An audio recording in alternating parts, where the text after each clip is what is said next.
So I'm watching The Corners, and they done. We didn't know Aunt Roseanne had a little addiction to some opioids, and they done knocked her ass on out of here.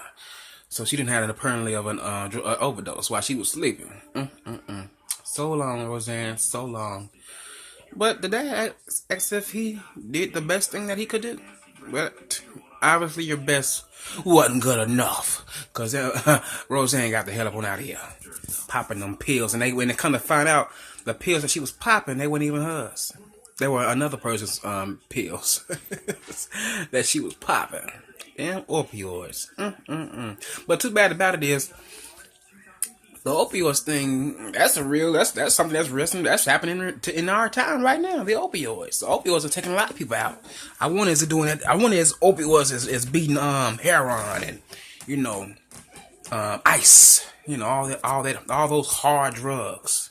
But I went to watch this show and then that whole show God Is My Friend. I feel like that show is like almost a slap in the face to people that believe in God, and they just want to put a black man.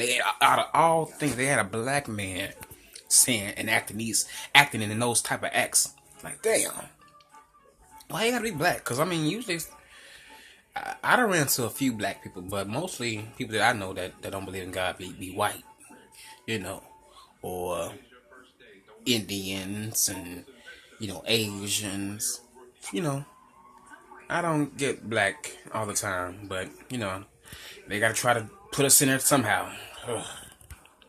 But the man that plays Roseanne's husband, he really does. Well, he has lost a lot of weight, and I feel like that's good. It's time to be eating healthy. Okay, they're back from commercial break. Hold on, you guys. So right now, the girls, Roseanne's daughters, are trying to figure out, how are we going to able to pay these bills off? And one of the daughters said, we can just say she did, and this one really will work this time, and it will, cause she ain't here, she gone. But one of her sisters, one of her children doesn't even want to deal with the process of going through that. And I know that's a hard process when you lose somebody, but come on now. It's your mama, but Caucasians sometimes they used to have a habit of doing that to their parents, putting them in a home instead of taking them into their home and living with them, having them to live with them and making it work. But they ain't black like us, so hey. But I can't say I am liking it. I like it. It's pretty funny a little bit. It ain't the Roseanne that we would like to see, but she screwed that up when she said what she said. That's why you gotta watch what you say, because that shit will come right back to you and bite you in your ass. And they sure are talking about Roseanne a lot in this whole episode. Like, I guess it's just gonna be an episode dedicated to Roseanne. Basically, everybody remember things that she used to do and the things that she used to say. So, this is what the first half is giving me right now. Now the father is basically had a sign on the outside of his car saying the woman that was on the prescription bottle killed his wife. But that's kind of like defamation of character. So if I were him, I would take that down. So now the grandson is coming out to the grandfather about him liking boys now. And the grandfather said he already knew, he was just waiting for you to tell him. It ain't that easy on our side, especially for us. No. And now Roseanne's friend has opened a drawer and found more pills. And she gave them to her daughter. But she was trying to hide them from her daughter so her daughter wouldn't feel so sad. But too late. Oh, snap. The lady that gave Roseanne the pills has popped up at the front door.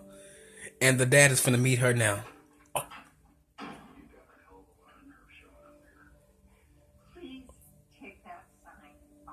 Oh, wait. Now she's asking him to take it off, but he's saying... So basically, Roseanne was just a pill addict. A pill addict. Popping pills. Popping them on back. Popping them back till you can't get back up no more. That's what Roseanne was. She had an addiction she couldn't fix. And too bad people found the evidence now that she's gone. But her daughter had to tell her father that it wasn't just Miss Marcy. Mom's getting those pills from everywhere. So ain't no telling who gave her those opioids to ope her ass on out of here. It could have been Tom, Dick, and Harry. For who knows? Who knows? Now, for those that have been following me, I don't watch these shows and then I would come back and record them. Sometimes I have to watch them right then and there because I usually don't care. If I'm watching television, I'm just watching it to get a good laugh and that's it. I don't know these people. I don't give a damn about this stuff. And that's the same thing with reality TV shows. I don't give a damn about these people like that. I don't. But if I like you and I follow you, what I'm saying? I'm rooting for you. I'm in your corner. But other than that, I get give a rat's ass. So I'm only pointing out things that I want to talk about. Anything that doesn't interest me, we ain't talking about it. We ain't. Now, Roseanne Friend and her daughter, they have met up, but not one damn tear came down their eyes. What the hell? What the hell? One thing I am shocked behind this show is that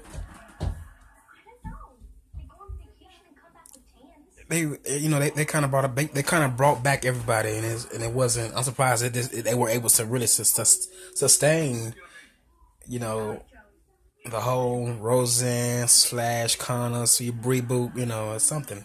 Because had it been a black show, it would have been off the air. It would have never came back. And they said they still gonna keep the same old theme song. That's crazy. I'm done with this show. I'm done.